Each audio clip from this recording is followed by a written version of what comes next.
লেখিকা মুনমুন রায়ের ফাল্গুনে বিকশিত কাঞ্চন ফুল। এটাকে বাড়ি না বলে পাগলা গারদ বললে একদম যথাযথ বলা হয়। এক ফোঁটা ঘুমোতে পারছে না কাঞ্চন। পাশের ঘরে প্রায় চিৎকার করে ঠাকুমাকে খবরের কাগজ পড়ে শোনাচ্ছে তার বাবা। ঠাকুমা চোখে ভালো দেখতে পান না, তাই প্রত্যেক দিন খবরের কাগজ আসার সঙ্গে সঙ্গে কাঞ্চনের বাবা পুরো কাগজের সমস্ত খবর আক্ষরিক অর্থে চিৎকার করে মাকে পড়ে শোনান, এবং এই ব্যাপারটা বাড়ির সকলেরই অভ্যেস হয়ে গিয়েছে এখন। ঠাকুমাকে পড়ে শোনানো হয়ে গেলে তবেই সেই খবরের কাগজ ওপরে কাকাদের ঘরে যাবে, এবং কাকাদের সবার পড়া হয়ে গেলে রাত্রে 11টা নাগাদ সেই কাগজ কাঞ্চনের ঘরে আসে। তখন আর কাঞ্চনের খবরের কাগজ পড়ার প্রয়োজন হয় না, কারণ প্রথমত সকালে বাবার চিৎকারে অর্ধেক খবর মুখস্থ হয়ে যায়, দ্বিতীয়ত সারাদিন ফেসবুক আর মানুষের মুখে শুনে এমনিতেই হেডলাইন কানে চলে আসে কাঞ্চনের। যেহেতু কাঞ্চন একজন ইভেন্ট ম্যানেজার, তাই রাতের দিকে বেশিরভাগই বাড়ি থাকা হয় না তার। আজকাল শহরে যাদের অর্থনৈতিক সচ্ছলতা আছে তারা ইভেন্ট ম্যানেজমেন্টকে অনুষ্ঠানের পুরো দায়িত্ব দিয়ে দেন, বিয়ে হোক বা জন্মদিন। প্রথম দিকে সমস্যা হলেও বছরখানেক হলো ব্যবসাটা গ্রিপে চলে এসেছে কাঞ্চনের। গতকাল রাতে শহরের 2 প্রান্তে 2টো কাজ ছিল। বাড়ি ফিরতে সকাল 6টা বেজে গিয়েছে কাঞ্চনের। আজ রাতে আবার 2টো কাজ আছে। এই অবস্থায় দিনে একটু ঘুমিয়ে না নিলে রাতে সমস্যা হবে, কিন্তু এই বাড়ির কারোর খেয়াল থাকে না এটা, যে যার নিজের পৃথিবীতে মশগুল। কাঞ্চনদের এই বাড়ি 100 বছরের পুরনো। বাড়ি লাগোয়া জমি বিক্রি হয়ে সেখানে ফ্ল্যাট উঠে গেছে বহু আগেই, কিন্তু হাজার চেষ্টা করেও কাঞ্চনদের কাছ থেকে এই বাড়ি নিতে পারেনি প্রমোটার। তার একমাত্র কারণ কাঞ্চনের ঠাকুমা আর বড় পিসি। একতলায় একদিকে 2টো ঘর নিয়ে থাকে কাঞ্চনের ঠাকুমা আর ব্যাচেলার বড় পিসি, অন্যদিকে 2 ঘর নিয়ে থাকে কাঞ্চনরা, কাঞ্চনের বাবা মা আর কাঞ্চন। দোতলাতে ঠিক একইভাবে ডান দিকের অংশে 2টো ঘর নিয়ে থাকে কাঞ্চনের ছোট কাকার পরিবার, এবং বাদিকের অংশে 2টো ঘর নিয়ে থাকে কাঞ্চনের মেজো কাকার পরিবার। ছোট কাকার একটি ছেলে এবং মেজো কাকার একটি মেয়ে, দুজনেই কাঞ্চনের থেকে ছোট। একতলাতে 3টে এবং দোতলাতে 3টে ঘর ব্যবহার হয় না বলে তালা দেওয়া থাকে। এই বাড়ির আরেকটা বৈশিষ্ট্য হলো এই বাড়ির মোট 11 জনের রান্না একটি রান্নাঘরে হয়। রান্না করে অনিমাসি। রান্নাঘরটি একতলায় বাড়ির পিছন দিকের অংশে, যেখানে রয়েছে কুয়ো, টিউবওয়েল এবং বাসন মাজা কাপড় কাচার জায়গা। এ তো গেল পরিবারের ছবি, এবার বলি এই পরিবারের বৈশিষ্ট্য। কাঞ্চনদের এই বাড়ির নাম ছায়া ছবি। কাঞ্চনের ঠাকুরদার ছিলেন বাংলা সিনেমার ভক্ত। তিনি উত্তর কুমারের কোনো সিনেমা বাদ দিতেন না এবং ডায়লগ সেই সমস্ত মুখস্থ বলে দিতে পারতেন। কাঞ্চনের ঠাকুরদার সেই ডায়লগ শোনার জন্য তাদের একতলার বৈঠকখানার ঘরে সপ্তাহে একদিন আড্ডা বসত। এই গল্প কাঞ্চন প্রতিদিন একবার করে তার ঠাকুমার মুখে শোনে। কাঞ্চনের ঠাকুরদার বাবা, তিনিও ছিলেন যাত্রার ভক্ত। রাতের পর রাত জেগে যাত্রা দেখতে ভালোবাসতেন। পরিবারের মানুষদের একতরফা এই ভালোবাসার জন্যই এই বাড়ির নাম রাখা হয়েছিল ছায়াছবি। বংশ পরম্পরায় এই পরিবারের সকলেই রূপলী পর্দার প্রতি আকৃষ্ট ছিলেন এবং এখনও আছেন। আরেকটা কথা এখানে না বললেই নয়, এই বংশের পুরুষেরা ছায়াছবির নায়কের মতোই সুন্দর, তাই রূপলী পর্দার কলা কুশলীদের সঙ্গে নিজেদের মিলিয়ে ফেলতে এদের এতটুকু দ্বিধাবোধ হয় না। এখানেই শেষ না, কাঞ্চনদের বাড়ির প্রত্যেকেরই নাম ছায়াছবি তারকাদের নামকরণে করা হয়েছে। কাঞ্চনের ঠাকুরদার নাম ছিল রাজেশ। কাঞ্চনের বাবা আর কাকাদের নাম বড় থেকে ছোট হিসেবে যথাক্রমে রাজেন্দ্র, ধর্মেন্দ্র এবং জিতেন্দ্র। কিন্তু কাঞ্চনের জন্মের পরে জন্ডিস হয়ে গিয়েছিল। বাঁচবে কিনা প্রশ্ন। তখন পরিবারের পুরোহিত বলল, ক দিয়ে নাম রাখলে ছেলে বেঁচে যাবে। তখন ছেলের নাম রাখা হলো কাঞ্চন। না হলে কাঞ্চনের বাবা ভেবেই রেখেছিল ছেলের নাম হবে রজনীকান্ত। ঠাকুমাকে কাগজ পড়ে শোনানো বন্ধ হয়েছে। এবার নিশ্চিন্ত হয়ে সবে চোখটা বন্ধ করেছে কাঞ্চন। হঠাৎই বাবার চিৎকার শুরু হলো আবার। এত ফাটা বাঁশের মতন গলা, অন্তরাত্মা কেঁপে উঠল কাঞ্চনের। শুনতে পেল বাবা বর্ণনা দিচ্ছে, পাত্রীর নাম, পাত্রীর বাবার নাম, হাইট, গায়ের রং, পড়াশোনা ইত্যাদি। এবার মাথা গরম হলো কাঞ্চনের। কি ভেবেছে এরা? খাট থেকে নেমে বড় বড় পা ফেলে চলে এলো পাশের ঘরে। এখানে এসে দেখলো আলাদাই দৃশ্য। ঠাকুমা বসে আছে খাটের উপর, সাদা নাইটি, সাদা চুল, ছোটোখাটো একটা মানুষ। তার পাশেই বড় পিসি, 5.5 ফুট হাইটে, 100 কেজি ওজন। মেঝেতে বসে আছে কাঞ্চনের বাবা, তার হাতে ল্যাপটপ, খবরের কাগজ ভাঁজ করে পাশে রেখে দেওয়া। কাঞ্চনের বাবার পাশে মেঝেতেই বসে আছে তার মা, মায়ের পাশে ওপরের 2 কাকিমা এবং এই বাড়িতে যিনি রান্না করেন সেই অনিমাসি। অনিমাসি আটা মাখছে এবং প্রচুর সবজি আর বটি সাজিয়ে রেখেছে পাশেই। কাঞ্চন এসেছিল বাবাকে চুপ করানোর জন্য, কিন্তু এখানে এসে দেখলো এই ঘরে বিরাট মিটিং হচ্ছে। উস্কো খুস্কো চুলে বারমুডা আর স্যান্ডো গেঞ্জি পরিহিত কাঞ্চনকে দেখে বড় পিসি বলে উঠল, কানু এদিকে আয়, তোর সম্বন্ধের কথা হচ্ছে। রাজু ল্যাপটপে বিয়ের সাইট খুলে ফেলেছে। রাজু মানে রাজেন্দ্র, মানে কাঞ্চনের বাবা। কাঞ্চনের বিরক্তির পাড়া এবার সপ্তমে পৌঁছলো। আক্ষরিক অর্থে ছায়াছবি একটা পাগলা গারদ। কোনো মানুষের বাসস্থান হতে পারে না এখানে। পিসির কথার কোনো উত্তর দিল না কাঞ্চন। ঘরে উপস্থিত প্রত্যেকের দিকে তাকিয়ে বলল, আজ সকাল 6টায় ফিরেছি আমি, একটু ঘুমোতে চাইছি, কিন্তু তোমাদের জন্য সেটা সম্ভব হচ্ছে না। এবার কাঞ্চনের ঠাকুমা কাঞ্চনের বাবার দিকে তাকিয়ে চিৎকার করলো, একটু আস্তে কথা বলতে পারিস না? ছেলেটা ঘুমোচ্ছিল, এত জোরে জোরে কথা বলার দরকার কি? কাঞ্চনের ঠাকুমা সাবিত্রী দা, বয়স 94, এখনো সুগার প্রেশার সব যথাযথ জায়গায়। গলার স্বর জোরালো, শুধু দাঁত নেই বলে সব উচ্চারণ স্পষ্ট নয়, মেজাজি এবং জাদ্রেল। কিন্তু এই মহিলাই কাঞ্চনের কাছে একেবারেই স্নেহশীল। মায়ের ধমক খেয়ে রাজেন্দ্র ওরফে রাজু কাচুমাচু মুখ করে বলল, আসতে বললে তুমি কি শুনতে পাবে? সেই জন্যই তো। সাবিত্রী এবার তিরিক্ষি মেজাজে ছেলের দিকে তাকিয়ে বলল, কি হয়েছে? গলায় জান নেই কো? এমন মেয়ে মানুষের মতো মিনমিনে গলা কেন তোর? রাজুর বয়স 65, ক্ষমতা নেই মায়ের ওপর কথা বলার। পাশে বসেছিল বউ, তার দিকে তাকিয়ে একই রকম তিরিক্ষি মেজাজে বলে উঠল, বসে বসে কি দেখছো? যা বলবো হা করে গিলতে হবে নাকি? ছেলেটা কি বলছে দেখো। কাঞ্চনের মা, এবারই সব চাইতে নিরীহ গো বেচারা, নামটিও যথোপযুক্ত, শান্তি, এবার ছেলের কাছে চলে এলো, বলল, স্নান করে আয়, অনি রুটি তরকারি করছে, খেয়ে একেবারে ঘুমিয়ে পড়বি। অসহায় গলায় কাঞ্চন বলল, মা তোমরা একটু আস্তে কথা বলো, আমি ঘুমাবো। শান্তি বলল, আচ্ছা ঠিক আছে, তোর বাবা আসতেই কথা বলবে, তুই যা গিয়ে ঘুমিয়ে পড় বাবা, আর ডিস্টার্ব হবে না। মায়ের ওপর রাগ করতে পারে না কাঞ্চন।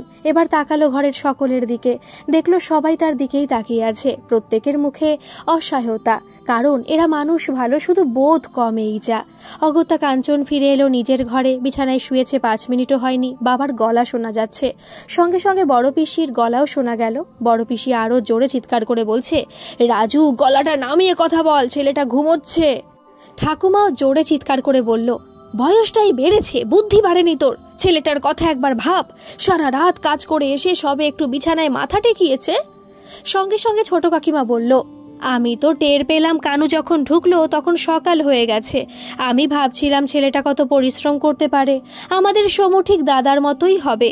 প্রত্যেকে জোরে জোরে কথা বলছে, সব কথা কাঞ্চনের কানে আসছে। মাথায় বালিশ চাপা দিয়ে রেখেছে কাঞ্চন, যাতে কথা কানে না আসে। ঠিক এই সময় কাঞ্চনের মা শান্তি এলো ঘরে। তারপর বালিশ তুলে কানের কাছে মুখ নিয়ে জিজ্ঞেস করলো, অসুবিধে হচ্ছে না তো বাবা? ঘুমোতে পারছিস তো? উঠে দাঁড়িয়ে পড়লো কাঞ্চন, বলল, ঘুম আসছে না, আমি একটু বেরোবো। মায়ের উৎকণ্ঠা নিয়ে শান্তি বলল, ও মা এই তো ফিরলি, আবার বেরোবি? ঘর থেকে বেরিয়ে সোজা বাথরুমে গিয়ে চোখে মুখে জল দিল কাঞ্চন। ফিরে এসে ট্রাউজার আর টি শার্ট পরে বেরিয়ে এলো রাস্তায়। কাঞ্চনদের বাড়ি ছায়াছবি, একেবারে রাস্তার উপরে। বাড়ি থেকে বেরিয়ে ডান দিকের ফুটপাত ধরে হাঁটতে আরম্ভ করলো কাঞ্চন। সকাল 7:30 বাজে। এত সকালে রাস্তায় লোক কম থাকে। ব্যবসা করার আগে মাঝে মাঝে সকালে হাঁটতে বেরোতো কাঞ্চন, ফিরে আসতো ঠিক এই সময়। কিন্তু ইভেন্ট ম্যানেজমেন্ট পেশা হওয়ার পর থেকেই সারা রাত জাগতে হয়, তাই সকালের এক্সারসাইজ আর হয় না কাঞ্চনের। ঠিক এই সময় কাঞ্চনের পাশ দিয়ে দৌড়ে চলে গেল একটি মেয়ে, কিন্তু কিছু দূর গিয়েই মেয়েটি আবার ফিরে তাকালো কাঞ্চনের দিকে, তারপর দাঁড়িয়ে পড়ল। কাঞ্চন এগিয়ে আসতে মেয়েটি ডাকলো, কাঞ্চন দা, তোমার সঙ্গে একটু কথা আছে আমার। দাঁড়িয়ে পড়লো কাঞ্চন, চেনা চেনা লাগছে, কিন্তু মনে করতে পারছে না কোথায় দেখেছে মেয়েটাকে। বলল, ঠিক চিনতে পারছি না, কে বলতো তুই? কাঞ্চনের থেকে বয়সে ছোট দেখলেই তুই সম্বোধন চলে আসে, ছেলে হোক বা মেয়ে, এটা তার অভ্যেস। মেয়েটি বলল, আমি রায়া, ওই 3rd লেনে যে স্যালনটা আছে, রায়াস মেকওভার, ওটা আমার। শতাব্দী আমার স্যালনে আসে তো। এবার চিনতে পারলো কাঞ্চন, 3rd লেনের বিউটি পার্লারের মেয়েটা। কাঞ্চনের বন্ধু সিধু এই মেয়েটার পেছনে পড়েছিল বেশ কিছুদিন। কিছুক্ষণ তাকিয়ে থেকে কাঞ্চন বলল, হ্যাঁ বুঝতে পেরেছি, কি বলবি বল।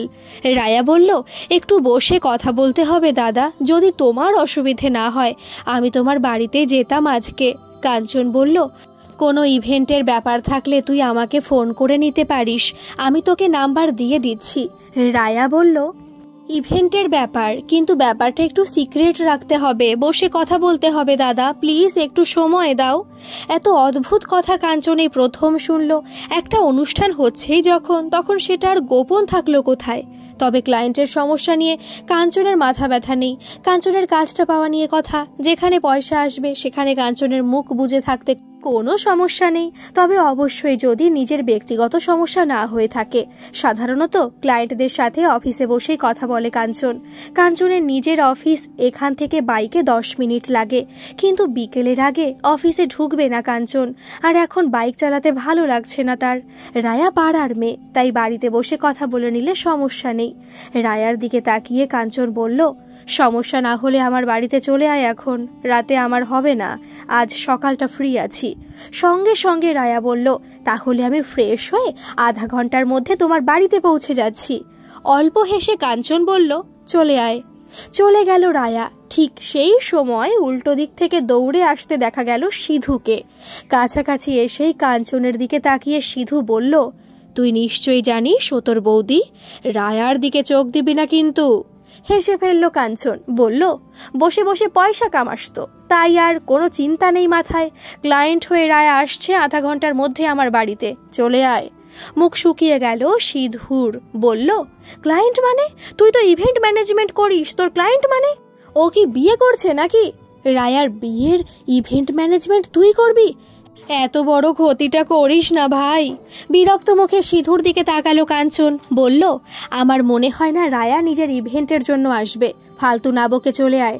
রায়ার সঙ্গে কথা হয়ে গেলে আমি তোর সঙ্গে বেরিয়ে যাব। হাসি ফুটলো সিধুর মুখে। বলল, একদম ঠিক কথা বলেছিস, কোনো মেয়ে নিজের বিয়ের কথা নিজে বলতে আসবে কেন? আমি ভুল ভাবছি, তুই বাড়ি যা ভাই, আমি আধা ঘন্টার মধ্যে তোর বাড়িতে পৌঁছে যাচ্ছি। ভেবেছিল অন্তত 1 ঘন্টা হেঁটে বাড়ি ফিরবে, কিন্তু সেটা আর হলো না। বাড়ি ফিরে আসতে হলো কাঞ্চনকে। বাড়িতে ঢুকতেই বাইরের ঘর থেকে আলোচনা শুনতে পেল, এই বাড়িতে বিয়ে হবে নাকি বাড়ি ভাড়া করতে হবে। কাঞ্চন জানে এই আলোচনা তাকে নিয়েই। একটু আগে ল্যাপটপ থেকে যে পাত্রীদের বর্ণনা তার বাবা সকলকে পড়ে শুনিয়েছে, নিশ্চয়ই তাদের মধ্যে থেকে একজনকে পছন্দ করে নিয়ে এই আলোচনা চলছে। কাঞ্চন জানে এটা পাগলা গারদ, এখানে সব সম্ভব। না চাইলেও সেই ঘরের দরজার কাছে গিয়ে দাঁড়াতে হলো। কাঞ্চনকে দেখে আলোচনা থেমে গেল। নাতিকে দেখে ঠাকুমা বলে উঠল, 1 ঘন্টাও তো ঘুমোলি না, এরই মধ্যে উঠে গেলি বাবা। শান্তি হয়তো কিছু বলতে চাইল, তার আগেই কাঞ্চনের ছোট কাকার ছেলে সমু, পুরো নাম সৌমিত্র, ইতিমধ্যে সেও উপস্থিত হয়েছে এই ঘরে। সে বলে উঠল, দাদা আজ মোহনবাগানের খেলা আছে, তোর ঘরে বসে কিন্তু দেখব, বড় টিভিতে না দেখলে মজা নেই। সঙ্গে সঙ্গে রাজু বলল, ওপরের বড় ঘরটা খুলে দিলেই তো হয়, ওখানে একটা বড় টিভি লাগিয়ে দিলে সবাই ওখানে বসেই দেখতে পাই। ঠিক এই সময় কাঞ্চনকে হাত দিয়ে সরিয়ে ঘরের ভেতরে ঢুকলো কাঞ্চনের মেজ কাকা ধর্মেন্দ্র, যার ডাক নাম ধনা। ঘরের ভেতর ঢুকে খাটের উপর মায়ের কাছে গিয়ে বসলো ধনা। তারপর ঘোষণা করার মতো করে বলল, দাদার কথাটা আমি শুনতে পেলাম, তার আগেই আমি পাড়ার বিশু মিস্ত্রিকে খবর দিয়ে এসেছি, ওপরের বড় ঘরে টিভি লাগানো হবে। বলার সঙ্গে সঙ্গে কাঞ্চনের ভাই সমু, বাবা রাজু, বড় পিসি এবং ছোট কাকিমা সবাই মিলে হাত তুলে চিৎকার করে উঠল, ইয়ে, থ্যাংক ইউ, থ্যাংক ইউ। কাঞ্চনের মনে হলো এই বাড়ির ওপরে একটা মিউট অপশন থাকলে ভালো হতো, তাহলে সকালে উঠে সে বোতামটা টিপে প্রত্যেকটার মুখ বন্ধ করে দিত কাঞ্চন। এবার কাঞ্চন আর ধৈর্য রাখতে না পেরে চিৎকার করে বলল, আমার কথাটা একটু মন দিয়ে শোনো তোমরা। এক ধমকেই সবাই চুপ করে এবার কাঞ্চনের দিকে তাকালো। কান শান্তি পেল কাঞ্চনের। এবার ঠান্ডা গলায় কাঞ্চন বলল, একটু পরে রায়া আসবে, আমি স্নানে যাচ্ছি। মা, আমার ঘরটা একটু গুছিয়ে দাও, আর রায়া এলে তোমরা চিৎকার করে করে এত কথা বলো না। কথা বলা শেষ হতে কাঞ্চন দেখল এই ঘরে উপস্থিত প্রত্যেকের মুখে এক অদ্ভুত স্বর্গীয় হাসি ফুটে উঠল। 94 বছরের বৃদ্ধা সাবিত্রী ফোকলা মুখে বড় পিসির দিকে তাকিয়ে হাসছে। বাবা তাকালো মায়ের দিকে, মা তাকাচ্ছে কাকির দিকে। এর মধ্যে সমু বলে উঠল, আমি চিনি, রায়াস মেকওভার, তাই না দাদা? সঙ্গে সঙ্গে চোখ ছোট করে ছোট কাকি বলল, বিউটি পার্লারে কাজ করে। এবার কাঞ্চনকে আবার সরিয়ে মেজো কাকির মেয়ে শতাব্দী এলো। ঘরের ভেতর ঢুকে সবার মাঝখানে দাঁড়িয়ে শতাব্দী বলল, কাজ করে না কাকি, ওটা রায়াদের নিজের পার্লার, রায়াস মেকওভার। আমার সাথে খুব ভাব, আমি চিনি। কাঞ্চনের বাবা এবার বোমাটা ফাটালো, বলল, কিন্তু ব্রাহ্মণ না তো? আমরা কিন্তু ব্রাহ্মণের সঙ্গে কাজ করি না, অন্য কিছুতে আমাদের আপত্তি নেই। মুসলমান হলেও চলবে, কিন্তু ব্রাহ্মণ হলে চলবে না। সাবিত্রী বলল, বুদ্ধির কি ছিঁড়িলা তোর? মুসলমানের আবার ব্রাহ্মণ? এই বলে সবাই হাসতে আরম্ভ করলো। কাঞ্চনের মনে হলো পাগল হয়ে যাবে। শান্তি তাড়াতাড়ি এগিয়ে এলো ছেলের কাছে। তারপর কাঞ্চনের কানে কানে বলল, একটা ফোন করে বলে দে যেন শাড়ি পরে আসে। এতক্ষণে কাঞ্চন বুঝে গেছে এরা ভেবেই নিয়েছে কাঞ্চনের গার্লফ্রেন্ড আসছে। মায়ের দিকে তাকিয়ে বলল, মা, রায়া কাজের কথা বলতে আসছে, আমি যে ব্যবসাটা করি সেই সংক্রান্ত। দয়া করে ভুলভাল কিছু বলে দিও না, মান ইজ্জত চলে যাবে আমার। শান্তি কিছু বুঝলো বা বুঝলো না, কিন্তু চুপ করে গেল। 1 ঘন্টা পর কাঞ্চনের ঘরে সিঙ্গেল সোফায় বসে আছে রায়া। খাটের ওপর কাঞ্চন আর সিধু। ইতিমধ্যেই বাড়ির প্রত্যেকের ঘরের পাশ দিয়ে যাওয়ার ছুতোয় একবার করে রায়াকে দেখে গেছে। ট্রাউজার আর টি শার্টে খুব অর্ডিনারি ক্যাজুয়াল পোশাকে রায়াকে দেখে কাঞ্চনের মা ইশারায় বার কয়েক অসন্তোষ প্রকাশ করেছে কাঞ্চনকে। তাই এবার আর দরজার দিকে তাকানো বন্ধ করে দিয়েছে কাঞ্চন। দরজার দিকে পেছন ফিরে বসে রায়াকে বলল, এবার বল। রায়া বলল, আসলে আমি তোমার সঙ্গে একা কথা বলতে চাইছিলাম। জানি সিধুদা তোমার খুব ভালো বন্ধু, তাই সিধুদার সামনেই বলছি, আশা করি সমস্যা হবে না। কাঞ্চন বলল, তোকে তো আমি শুরুতেই বললাম যা বলবি সিধুর সামনেই বল। কিছু ভেবে নিয়ে এবার কথা বলা শুরু করলো রায়া। বলল, তুমি ফাগুন চ্যাটার্জিকে চেনো তো? অবাক হয়ে কাঞ্চন বলল, না চিনি না, কে ফাগুন চ্যাটার্জি? সঙ্গে সঙ্গে সিধু বলল, ফাগুন চ্যাটার্জি একজনকেই চিনি, তিনি সিনেমার হিরোইন। রায়া বলল, আমি ওর কথাই বলছি। কাঞ্চন বলল, হ্যাঁ ওই ফাগুন চ্যাটার্জি, নাম শুনেছি, কি হয়েছে তার? রায়া বলল, এখন যেটা বলবো সেটাই একটু গোপন রাখতে হবে কাঞ্চনদা। আমি ফাগুন চ্যাটার্জির হেয়ার ড্রেসার, মেকআপও করি। সামনের মাসে ফাগুনের সঙ্গে প্রডিউসার দেবমাল্যর এনগেজমেন্ট। 2 দিন 2টো রিসেপশন হবে 2 জায়গায়, একটা দেবমাল্যর তরফে, একটা ফাগুনের তরফে। আমার প্রস্তাব তোমার কাছে, তুমি কি ফাগুনের ইভেন্টের দায়িত্ব নিতে পারবে? কিছুক্ষণ রায়ার দিকে তাকিয়ে থেকে খুব শান্ত গলায় কাঞ্চন বলল, আমি দায়িত্ব নেব কিনা পরে বলছি, আগে তুই বল এখানে গোপনীয়তার কি আছে? রায়া বলল, একটা ব্যাপার আছে, কিন্তু সেটা আমিও জানি না, ফাগুন নিজেই তোমায় বলবে। এবার বিরক্ত হয়ে কাঞ্চন বলল, মানে কি? দেখ ভাই, আমার মাথায় কিছু ঢুকছে না, আমার হাতে প্রচুর কাজ। ফাগুন চ্যাটার্জির কাজ আমি নিতে পারবো না। তার প্রথম কারণ, আমি একেবারেই সিক্রেটিভ নই, আর অকারণ গোপন করে কোনো কাজ আমি করব না। সঙ্গে সঙ্গে কাঞ্চনের হাত চেপে ধরল সিধু। বলল, পাগল হয়ে গেছিস নাকি? ফাগুন চ্যাটার্জিকে সামনে থেকে দেখব বলে কত টাকার টিকিট কেটেছিলাম জানিস? আর এখন এই রকম একটা চান্স আসছে, তুই না করে দিচ্ছিস? আরে ভাই, কাজটা তো নে, মিটিংটা তো কর, ফাগুন চ্যাটার্জিকে দেখি, তুই সামনে বসে কথা বল, তারপর ক্যান্সেল কর। রায়া বলল, সিধুদার কথা একদম ঠিক, তুমি ফাগুনের সাথে একবার কথা বলো। আসলে ওর নিজের কিছু করার ক্ষমতা নেই, ওর প্রডিউসার আর ওর ম্যানেজার বলতে পারো বনলতা, এরা যা বলে ও তাই করে। দেবমাল্যর তরফের যে পার্টি হবে তার জন্য যে একজন ইভেন্ট কোঅর্ডিনেটর আছে, সেই ফাগুনের পার্টিটাও কোঅর্ডিনেট করবে, কিন্তু ফাগুন সেটা চাইছে না। ও চাইছে ওর নিজস্ব পরিচিত কেউ ওর ইভেন্টটা কোঅর্ডিনেট করুক। কাঞ্চন বলল, বুঝলাম, ঠিক আছে, তাহলে আমি ফাগুন চ্যাটার্জির সঙ্গে দেখা করব। কবে কোথায় যেতে হবে বল। সঙ্গে সঙ্গে রায়া বলল, সরাসরি গেলে ওরা বুঝতে পারবে ফাগুন আমাকে দিয়ে তোমাকে আনা করিয়েছে, তাহলে ওরা তোমাকে রিজেক্ট করবে। এমনভাবে আসতে হবে যাতে বনলতা তোমার নাম রেফার করে, তাহলে তুমি ফাগুনের ইভেন্টটা কোঅর্ডিনেট করতে পারবে। ফাগুনের লিস্টের সব কিছুই বনলতা রিজেক্টের খাতায় ফেলে। এবার উঠে দাঁড়িয়ে পড়ল কাঞ্চন, বলল, প্রচুর গন্ডগোল। আমি এর মধ্যে নেই ভাই, তাছাড়া এসব হিরো হিরোইনদের ব্যাপার, আমি এর মধ্যে নেই। ব্যাস। এই সময় ঘরের পাশ দিয়ে যাচ্ছিল কাঞ্চনের ছোট কাকা। হিরো হিরোইন শুনে ঘরের ভেতর ঢুকে পড়ল। তারপর কাঞ্চনের দিকে তাকিয়ে বলল, কি যেন একটা শুনলাম, তুই বললি এসব হিরো হিরোইনদের ব্যাপার, আমি এর মধ্যে নেই। কি বলছিস এসব? আমাদের বাড়ির নাম ছায়াছবি, তোর বাপের নাম রাজেন্দ্র, আমার নাম ধর্মেন্দ্র, তো ছোট কাকার নাম জিতেন্দ্র, তোকে তো এসবের মধ্যে থাকতেই হবে। কাঞ্চন বুঝে গেছে পাগলা গারদের কর্মসূচি চালু হয়েছে। রায়ার দিকে তাকিয়ে তাড়াতাড়ি বলল, পরে কথা বলবো। রায়া বলল, কাঞ্চনদা আমাকে নিরাশ করো না, অনেক আশা নিয়ে তোমার কাছে এসেছি।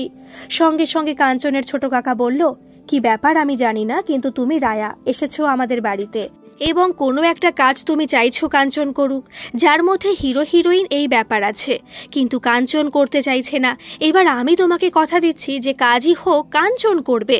আমি নিজে দায়িত্ব নিয়ে বললাম, কি কাজ আমি জানি না, কিন্তু ছায়াছবি বাড়ির কোনো ছেলে এ কাজে আপত্তি করতে পারবে না বলে ঐতিহাসিক ক্যারেক্টার ঔরঙ্গজেবের মতো রাজার চালে হেঁটে বেরিয়ে গেল ছোট কাকা। হাসছে সিধু, হাসছে রায়া। কাঞ্চন বলল, আগে শুধু বাড়ির লোক পাগল ছিল, এখন যে সব কাজ হাতে পাচ্ছি সেই ক্লায়েন্টরাও পাগল আমার। ফাগুন চ্যাটার্জির সঙ্গে দেখা করার জন্য পাগল হয়ে উঠল সিধু। কয়েকদিন আগে পাগল ছিল রায়ার জন্য। রায়ার সঙ্গে দেখা করার জন্যই সাত সকালে কাঞ্চনের বাড়িতে এলো। এখানে এসে রায়ার মুখে ফাগুনের কথা শুনে পাগলামিটা পুরো ইউটার নিয়ে ফাগুনের দিকে ঘুরে গেল। তবে সিধু নিজের গন্তব্য আলাদা আলাদা সাজিয়ে নিয়েছে। সে কাঞ্চনকে পরিষ্কার জানিয়েছে যে রায়া তার স্বপ্নের প্রেমিকা, রায়াই তার জীবনের একমাত্র গন্তব্য, এই ব্যাপারে কোনো সন্দেহ নেই। আর ফাগুন চ্যাটার্জি তার প্রিয় অভিনেত্রী, তাকে একবার তো কাছে দেখার সুযোগ এসেছে, এটা সে মিস করতে চায় না। ফাগুনের একটা স্টেজ শো দেখার জন্য গত বছর 5,000 টাকা দিয়ে টিকিট কেটেছিল সিধু, কিন্তু তবু ভালো করে দেখতে পায়নি। স্টেজে উঠে ফাগুন এত নাচানাচি করলো, এত ছটফট করলো যে ভালো করে দেখার সুযোগই হলো না। প্রোগ্রামের পরে গ্রিন রুমেও গিয়েছিল সিধু, কিন্তু সেখানেও ফাগুন দেখা করেনি। আসলে ফাগুন প্রচণ্ড অহংকারী। সকলেই বলে ফাগুনের নাক আকাশে বাঁধা, সাধারণ মানুষের দিকে ভালো করে তাকিয়েও কথা বলে না সে। এই ফাগুনের সঙ্গে যখন কাঞ্চনের মিটিং একবার ফিক্সড হয়েছে, তখন এই মিটিংটা কাঞ্চনকে করতেই হবে, আর কিছু না হোক অন্তত সিধুর জন্য। এদিকে রায়া চলে যাবার পর ছোট কাকা কাঞ্চনকে ডেকে রীতিমতন ধমক দিয়ে বলেছেন, কোনো হিরো হিরোইনদের ব্যাপার ইগনোর করা যাবে না। এই বাড়িতে হিরো হিরোইনদের সম্মান অনেক উঁচুতে, ক্রিয়েটিভিটিকে সামনে রেখে এই বংশ এগিয়ে চলেছে, কাজেই কোনো রকম ক্রিয়েটিভিটি ইগনোর করা যাবে না। সুতরাং রায়া যে কাজ দিয়েছে সেখানে হিরো হিরোইন রয়েছে, সেটা যেন কাঞ্চন খুব সিরিয়াসলি করে দেয়। এদিকে কাঞ্চনের মা, দুই কাকিমা এবং বড় বেশি ধরেই নিয়েছে কাঞ্চনের গার্লফ্রেন্ড হয়েই এ বাড়িতে এসেছিল রায়া। তাই দুই কাকিমা রায়ার পার্লারে কবে ফেসিয়াল করতে যাবে এটাও ঠিক করে ফেলেছে।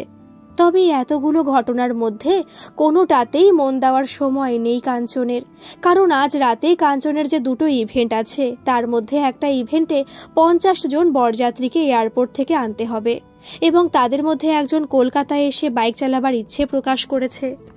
এদিকে একটু আগে ফোন এসেছিল, বরের ঘোড়া অসুস্থ হয়ে পড়েছে। আরেকটা ইভেন্ট পুরোপুরি বাঙালি। এখানে কিছু কিছু নিয়ম শুনলে কাঞ্চন ভয় পেয়ে যাচ্ছে। এবার মনে হয় একটা অ্যাসিস্ট্যান্ট রাখতে হবে কাঞ্চনকে। আগে সিধু হেল্প করত, নিজের ওষুধের ব্যবসা হওয়ার পর এখন আর করে না। এই এত চাপের মধ্যে এই ফাগুন চ্যাটার্জি এক নতুন চাপ যুক্ত হলো। বিকেল 5:30। আজ সকাল থেকে এখনো পর্যন্ত ব্যবসার কাজে ঘুরে চলেছে কাঞ্চন। এয়ারপোর্ট, ঘোড়া, কলকাতায় ঘুরিয়ে দেবার বাইক, মোটামুটি সব সমস্যা গুছিয়ে নিয়েছে। এখন কাঞ্চনকে না থাকলেও চলবে। মসৃণভাবে হয়ে যাবে সব কাজ। সবাইকে মোটিভেট করেও এসেছে কাঞ্চন। কাঞ্চনের সঙ্গে যারা কাজ করে তারা সবাই কাঞ্চনকে প্রাণ দিয়ে ভালোবাসে। ব্যবসা শুরু করার দিন থেকে ওরা কাঞ্চনের সঙ্গে আছে। ওদের ভরসাতেই চোখ বন্ধ করে ব্যবসা করছে কাঞ্চন। কাঞ্চনের ফোকাস একটাই, যেভাবেই হোক সব ইভেন্ট যেন নিখুঁত হয়। ফাগুন চ্যাটার্জির সঙ্গে কথা বলিয়ে দেবে এই শর্তে সিধুকে সঙ্গে নিয়েছে আজ। সকাল থেকে সিধু অনেক হেল্প করেছে তাকে। শুধুমাত্র আজ ফাগুন চ্যাটার্জির সঙ্গে দেখা করিয়ে দেবে কাঞ্চন এই শর্তে। সারাদিনে এতটাই ব্যস্ততা ছিল যে দুজনের একজনও স্নান খাওয়া করতে পারেনি। সময় নেই বলে নিজেও খায়নি, সিধুকেও খেতে দেয়নি। সিধুর চোখ মুখ দেখে মনে হচ্ছে এক্ষুনি অজ্ঞান হয়ে পড়ে যাবে।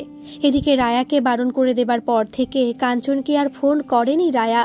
ফাগুন চ্যাটার্জির ইভেন্ট হয়তো ক্যান্সেল হয়ে গেল। এই কথাটা জানতে পারলে কাঞ্চনকে খুন করে ফেলবে সিধু। আপাতত সিধুকে পেট ভরে ঠাসিয়ে খাইয়ে দিতে হবে, তাহলে ভালো করে রাগও করতে পারবে না সিধু। এবার ভালো একটা রেস্তোরাঁয় ঢুকে সিধুর পছন্দের প্রচুর খাবার অর্ডার করলো কাঞ্চন। তারপর 1.5 ঘন্টা ধরে পেট ভরে খেলো দুজনে। ঘড়িতে এখন সন্ধে 7:30। রেস্তোরাঁ থেকে বেরিয়ে দুজনের 2টো সিগারেট ধরিয়ে মুখোমুখি দাঁড়ালো। যা ভেবেছিল তাই। কাঞ্চনের দিকে তাকিয়ে সিধু বলল, আমি একটু শোবো ভাই, দাঁড়াতে পারছি না আর। মনে হচ্ছে পেটটা ফেটে যাবে। নাভির কাছে কিরকম ফাটবো ফাটবো করছে। নির্লিপ্ত মুখে কাঞ্চন বলল, ফাগুন চ্যাটার্জির সঙ্গে দেখা করার ব্যাপারটা আছে কিন্তু খেয়াল রাখিস। কাঞ্চনের দিকে তাকানো সিধু ভ্রু কুঁচকে বলল, আজকে দেখা করবি নাকি? কাঞ্চন বলল, কেন, আজকে হলে অসুবিধা হবে তোর? বুকের কাছে শার্টের 2টো বোতাম খুলে দিল সিধু। তারপর পেটের কাছে বেল্ট আলগা করলো। এবার বলল, আজকে কি করে যাব, চেয়ারে বসতে পারবো না তো। সিধুকে দেখে এবার কষ্টই হলো কাঞ্চনের। অনেক খেয়ে ফেলেছে ছেলেটা, হাঁসফাঁস করছে এখন। কাঞ্চন বলল, তোকে বসতে হবে না, আমি বসে কথা বলবো, তুই থাকবি পাশে দাঁড়িয়ে। কাঞ্চনের কথায় রাগ হচ্ছে সিধুর, কিন্তু রাগ দেখাতে পারছে না। এটাই চেয়েছিল কাঞ্চন। এবার বাইকের ওপরে গিয়ে বসে পড়ল সিধু। বলল, আজ থাক, বেরিয়ে যাই চল, বাড়িতে গিয়ে একটু ঘুমোবো চিত হয়ে শুয়ে। আমি ভালো করে বসতেই পারছি না। বেঁচে গেল কাঞ্চন, এটাই শুনতে চাইছিল সিধুর মুখে। বলল, ভালো করে ভেবে দেখ, আজ তাহলে ফাগুন চ্যাটার্জি মিটিংটা ক্যান্সেল করছি, পরে কবে হবে জানা নেই কিন্তু। সিধু বলল, আরে আমি বাথরুমে যাব, আমাকে বাড়িতে নিয়ে চল তাড়াতাড়ি। কাঞ্চন বলল, বেশ, তাহলে তোকে বাড়িতে নামিয়ে দিয়ে আমি আমার সাইটে চলে যাব। এই পর্যন্ত ঠিকই ছিল, কিন্তু কথায় বলে মানুষ ভাবে এক আর ঈশ্বরের প্ল্যান থাকে অন্য। এ যাত্রায় তাই হলো। বাইক স্টার্ট নেওয়ার মুহূর্তে রায়ার ফোন এলো। কাঞ্চন ফোন কানে নিতেই ওপাশে রায়া বলল, কাঞ্চন দা, ফাগুনদি একা আছে ওর অফিসে, তুমি চলে এসো। বনলতাও আছে, কথা বলিয়ে দিতে পারবো। তুমি বলবে দেবমাল্য প্রোডাকশন তোমাকে রিজেক্ট করেছে, তাই তুমি বনলতার কাছে এসেছো, যদি ইভেন্টের বুকিং পাওয়া যায়। আবার সেই গন্ডগোল। এবার বিরক্ত হয়ে কাঞ্চন বলল, দেখ, আমি ভীষণ ব্যস্ত, এত ফালতু গন্ডগোল আমি পছন্দ করি না। শুধু সিধুর কথা ভেবে আমি যাচ্ছি। ফাগুন চ্যাটার্জিকে সামনে থেকে দেখতে চাইছে সিধু, তাই। কিন্তু আই উইল স্পিক উইথ ফাগুন, নট এনি বনলতা। ফাগুন ছাড়া অন্য কারোর সঙ্গে আমি কথা বলবো না, ভেবে দেখ। যদি এতে পোষায় ভালো, আজ এখনই মিটিং করে আসবো, না হলে আমাকে আর ফোন করবি না। সঙ্গে সঙ্গে রায়া বলল, ওকে ওকে, এসো এসো। এখন যেতেই হবে, না হলে রায়া পেছন ছাড়বে না। বোঝাই যাচ্ছে ছোট কাকা আর সিধুকে ম্যানেজ করে নেবে, কিন্তু রায়াকে অ্যাভয়েড করবে কি করে। এবার সিধুকে কাঞ্চন বলল, তোর কপালে আজকে ফাগুন চ্যাটার্জির মিটিং লেখা আছে। ফাগুন চ্যাটার্জির অফিসে নিশ্চয়ই ওয়াশরুম থাকবে, সেখানে ঝামেলা মিটিয়ে নিস। এখন চল, যেতে হবে। সিধুর কোনো উপায় নেই। বাইক কাঞ্চনের, বাড়ি এখান থেকে বহুদূর, তাই ও যা বলবে তাই করতে হবে। 20 মিনিটের মধ্যে ফাগুন চ্যাটার্জির অফিসে পৌঁছে গেল কাঞ্চন আর সিধু। এই এলাকায় শপিং মল এলো পাশে। এই বিশালাকায় বাড়িগুলোর দিকে তাকালে মনে হয় আকাশ ছুঁয়েছে তারা। রায়া দাঁড়িয়েছিল গেটের কাছেই কাঞ্চন আর সিধুকে রিসিভ করার জন্য। নাম এন্ট্রি করা হয়ে গেলে 3 জনে লিফটে উঠল। লিফটের ভেতরে কেউ কারোর সঙ্গে কথা বলল না। অনেক ওপরে উঠে এসেছে লিফট। সম্ভবত এটা 20 তলা। এই ফ্লোরেই ফাগুন চ্যাটার্জির অফিস, বড় ফ্ল্যাট। বাদিকে অনেকটা জায়গা জুড়ে বেশ কয়েকটা কম্পিউটারের বসে আছে বাচ্চা বাচ্চা কিছু ছেলে মেয়ে। ডান দিকে বিশাল বড় এরিয়া নিয়ে বসার জায়গা। ইন্টেরিয়ার দেখলে বোঝা যায় প্রচুর টাকা খরচা হয়েছে এই ফ্ল্যাটে। সোজা তাকালে বিশাল বিশাল ভারী পর্দায় আড়াল করা আরও কয়েকটি ঘরের অস্তিত্ব বোঝা গেল। অতদূর যেতে হলো না, তার আগেই রায়া বলল, তোমরা এখানে বসো। ফ্ল্যাটে ঢোকার আগেই রায়াকে অনুরোধ করে সিধুকে ওয়াশরুমে পাঠিয়ে দিয়েছিল কাঞ্চন। খটকা লেগে আছে তার। নিচে নাম এন্ট্রি করতে বারণ করলো কেন রায়া? সিধু না থাকলে অনেক আগেই রায়াকে কাটিয়ে দিতে পারত কাঞ্চন। এই গোটা ঘরটায় কেউ নেই, জোরালো কোনো আলো নেই ঘরে। খুব হালকা আলোয় ঘরের সৌন্দর্য বেড়েছে। এখান থেকে উঁকি দিলে কম্পিউটারে বসা ছেলে মেয়েদের দেখা যাচ্ছে। কিছুক্ষণ পর রায়া এসে কাঞ্চনকে বলল, একটা মিটিং চলছিল, শেষ হয়েছে, 5 মিনিটের মধ্যেই দিদি আসছে। এই সময় ফিরে এলো সিধু। এসেই আর সোজা তাকালো পর্দা ভেদ করে ওপাশে কি আছে জানার জন্য। সম্ভবত দুবার এদিক ওদিক উকিও মারা হয়ে গেছে তার। ফাগুন চ্যাটার্জি এলো। খুব দ্রুত হেঁটে এসে বসলো কাঞ্চন আর সিধুর ঠিক উল্টো দিকের সিঙ্গেল সোফায়। সিধুর মুখ হা হয়ে গেছে। অবাক হবার কথা কাঞ্চনেরও। কেউ বলে না দিলে চেনা যাবে না যে এটাই ফাগুন চ্যাটার্জি। যদি কেউ বলে এই ফ্ল্যাটের পরিচারিকা, তাহলে অবিশ্বাস্য কিছু হবে না। একটা মানুষ পুরো মেকআপের উপর বেঁচে থাকে, আজ কনফার্ম হলো কাঞ্চন। পর্দার ফাগুন আর অরিজিনাল মেকআপ ছাড়া ফাগুন দুটো সম্পূর্ণ আলাদা মানুষ। এবার কাঞ্চনের কানের কাছে মুখ নিয়ে ফিসফিস করে সিধু বলল, এ কি রে, এ তো পুরো ভাঁট দেখতে। বাড়ি চল। অবাক হয়েছে কাঞ্চনও। নায়িকা হবার মতো চেহারা মুখশ্রী কিছু নেই, অথচ ইনি এখন শহর কাঁপিয়ে অভিনয় করছেন। ছোটোখাটো রোগা পাতলা, শ্যামবর্ণ, চোখ ছোট, কপাল বড়, এইরকম মেয়ে কলকাতায় রাস্তায় লক্ষ লক্ষ দেখা যায়। এত সাধারণ চেহারাকে শুধুমাত্র রং তুলি এক অন্য মাত্রা দিয়ে দিচ্ছে। ফাগুন এবার নিজস্ব স্টাইলে কাঞ্চনের দিকে তাকিয়ে বলল, আপনাকে রায়া নিশ্চয়ই সব বলেছে। এবার শুধু আমি আমার কথাটুকু বলি। আমি চাইছি আমার পার্টি আমি অর্গানাইজ করব, মানে আপনাকে সব দায়িত্ব দেব। আপনি আমার কথা মতো, আমার পছন্দ মতো ব্যাপারটা সাজিয়ে দেবেন।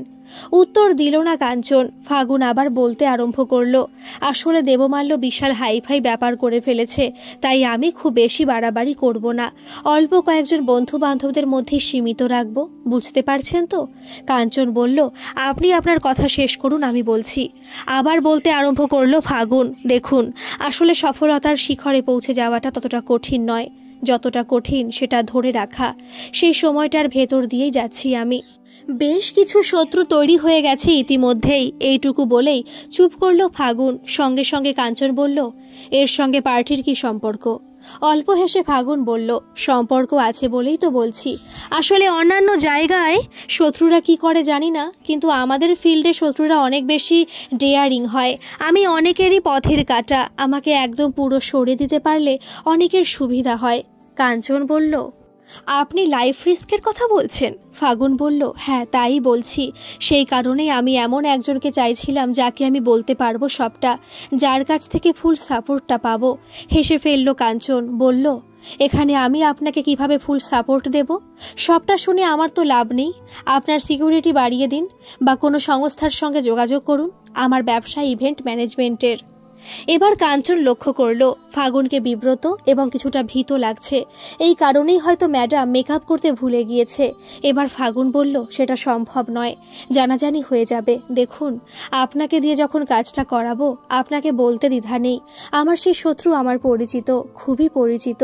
তিনি আমার পার্টিতে থাকবেন সেদিন, এবং তিনি সেদিনই যা করার করবেন। আমি চাইছি তিনি কিছু করার আগে আমি আচমকা অ্যাটাক করব, বুঝতে পারছেন তো? ওকে সরাতে না পারলে আমার কাজ, আমার ক্যারিয়ার এখানেই শেষ হয়ে যাবে। কাঞ্চন বলল, বুঝতে পারছিলাম না গন্ডগোলটা কি। এবার বুঝতে পারলাম, আপনি আপনার শত্রু দমন করতে চাইছেন, সোজা কথায় কাউকে মেরে ফেলতে চাইছেন, কিন্তু নিজে সেটা না করে কৌশলে অন্য কাউকে বিয়ে করাতে চাইছেন। আমি ইভেন্ট ম্যানেজার হয়ে এসে আপনার প্ল্যান মতো এই কাজটা করে বেরিয়ে যাব। লোক ভাববে অ্যাক্সিডেন্ট, ঠিক বললাম? খুশিতে গোটা মুখ ভরে উঠল ফাগুনের। বলল, একদম ঠিক বলেছেন, বিশ্বাস করুন, আমাকে ভরসা রাখুন, কোনো ভয় নেই। আমি বলে দেব কি করতে হবে। খাবারে কিছু মেশানো যায়, আজকাল অনেক রকম পয়জন আছে, আমি জোগাড় করব। কেউ কিছু টের পাবে না। বাই ফ্ল্যাটের মাথা থেকেও যদি কেউ নিচে পড়ে যায়, সেকেন্ড লাগবে। হাসছে কাঞ্চন, বলল, দেবমাল্য প্রোডাকশনসের প্রচুর ক্ষমতা। আপনি ওনার প্রোডাকশন হাউসের একজন অথেন্টিক অ্যাক্ট্রেস। ওনার হেল্প নিন। বাজারে ভাড়া করা খুনি পাওয়া যায়, যিনি আপনার ইনভাইটি সেজে আসবেন, কাজ করে বেরিয়ে চলে যাবেন, কেউ টের পাবে না। আমাকে দিয়ে কাজ হবে না, আমি ছাপোষা ব্যবসা করে খাই। সঙ্গে সঙ্গে মুখে হিংস্রতা ফুটে উঠল ফাগুনের মুখে। বলল, দেখুন, কাকে দিয়ে কি করাবো সেটা আমি আপনার মুখ থেকে শুনতে চাই না। আপনি আপনার কথা বলুন। কাঞ্চন বলল, বেশ, তাহলে শুনুন। আপনার কাজ আমি করব না। ফাগুন বলল, করব না বললে তো হবে না, আপনি সবটা জেনে গেছেন, এখন আমি আপনাকে কি ছেড়ে দেব? আপনি আমাকে চেনেন না? এখনো হাসি লেগে আছে কাঞ্চনের মুখে। বলল, আপনাকে চিনতাম না, আজ চিনলাম। বাজারে খুনি হায়ার করার ক্ষমতা নেই বলে আপনি হেয়ার ড্রেসারের পথ চেয়ে বসে আছেন। সে হাত ধরে একজন খুনি আপনার সামনে এনে দেবে, তারপর আপনি তাকে যেভাবে বলবেন সে সেভাবে মানুষ খুন করবেন। এটা কি লুডো খেলা? আপনি একজনকে ডেকে খেলা শিখিয়ে দেবেন আর সে খেলবে?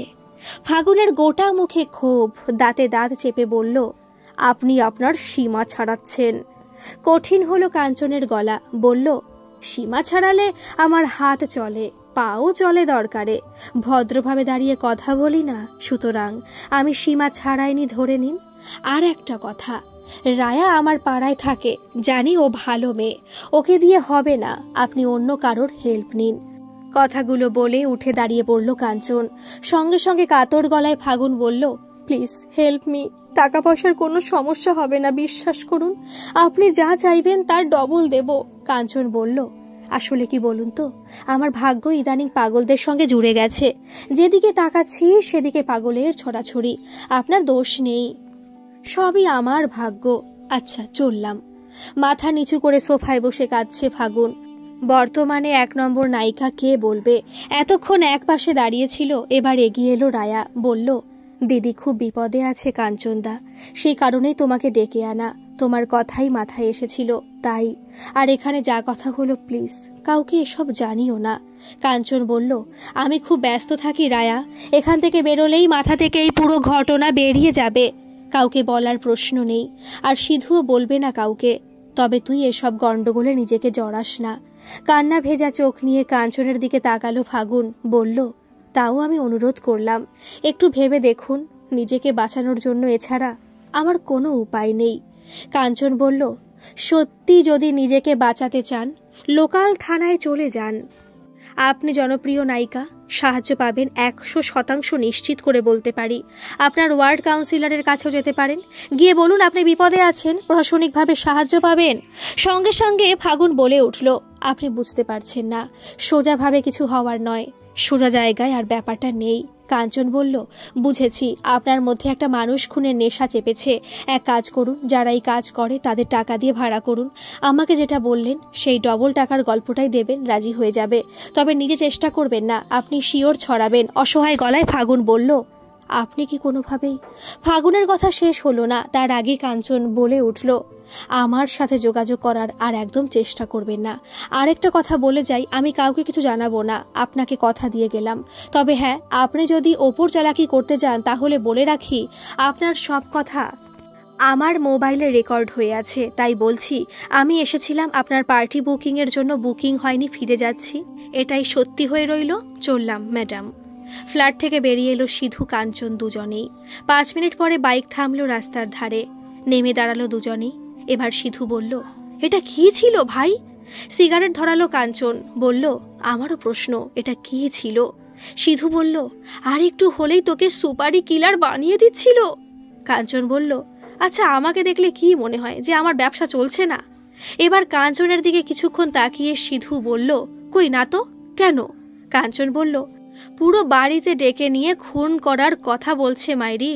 সিধু বলল, সেটাই তো দেখলাম, আমি ভাবছিলাম তুই রাজি হয়ে যাবি, তারপর আমাকে দিয়ে কাজটা করাবি। সিধুর দিকে তাকালো কাঞ্চন। বলল, রাজি হলে কাজটা তোকে দিয়েই করাতাম। এবার দুজনেই হেসে ফেলল। সকাল 6:30। কাল আর বাড়ি ফিরতে পারেনি কাঞ্চন। সিধুকে নামিয়ে দিয়ে সোজা নিজের ইভেন্টে চলে গেছে। দুটো ইভেন্টই ভালো হয়েছে, মন ভালো আছে কাঞ্চনের। কিন্তু গতকাল সন্ধেবেলা ফাগুন চ্যাটার্জির ঘটনাটা মন থেকে মুছে ফেলতে পারছে না কিছুতেই। বাড়িতে ঢুকে প্রথমেই দেখল গেটের কাছে একগাদা ব্যাগ আর লাগেজ পড়ে আছে। থমকে দাঁড়িয়ে পড়ল কাঞ্চন। এবার ওপরে জানলা দিয়ে ছোট কাকা চিৎকার করে বলল, পাশ কাটিয়ে ঢুকে যা, সমস্যা নেই। একেই বলে পাগলের বাড়ি। পাশ কাটিয়ে ঢুকে যেতে যে সমস্যা নেই সেটা কাঞ্চনও জানে, কিন্তু এই লাগেজ আর ব্যাগগুলো কার? সাত সকালে বাড়িতে কে এসেছে সেটা বলার প্রয়োজন মনে করলো না কাকা। কিভাবে বাড়িতে ঢুকবে সেটা বলে জানলা দিয়ে সরে গেল। এদের সঙ্গে লড়তে লড়তে টায়ার্ড হয়ে যায় কাঞ্চন। বাড়িতে ঢুকে নিজের ঘরে এলো। গতকালের জামা কাপড় ছেড়ে স্নান করে যখন ঘরে এলো, প্রথমেই খটকা লাগলো, আজ খবরের কাগজ পড়ার আওয়াজ নেই কেন? কাগজ কি আসেনি? নাকি ঠাকুমা অসুস্থ হলো? 94 বছর বয়সটা সামান্য কথা নয়। সব সময় চিৎকার যেমন মাঝে মাঝে অসহ্য লাগে, তেমন চুপচাপ থাকলেও টেনশন বেড়ে যায়। এবার পাশের ঘরে গেল কাঞ্চন। সেখানে কেউ নেই, ঘর ফাঁকা। এতক্ষণে খেয়াল হলো গোটা একতলায় কেউ নেই। গেটের কাছে লাগেজ আর ব্যাগগুলো ছাড়া। নিশ্চয়ই বাড়িতে গেস্ট এসেছে, তাকে নিয়ে সবাই ওপরে আছে। কাঞ্চনদের গেস্ট বলতে হয় কাঞ্চনের মামার বাড়ি বা কাকিদের বাপের বাড়ির লোক, তাছাড়া কাঁচরাপাড়ার বাবাদের এক দুঃসম্পর্কের ভাই। এছাড়া তো তেমন গেস্ট নেই যারা বাড়িতে আসতে পারে। এত শত ভেবে লাভ নেই।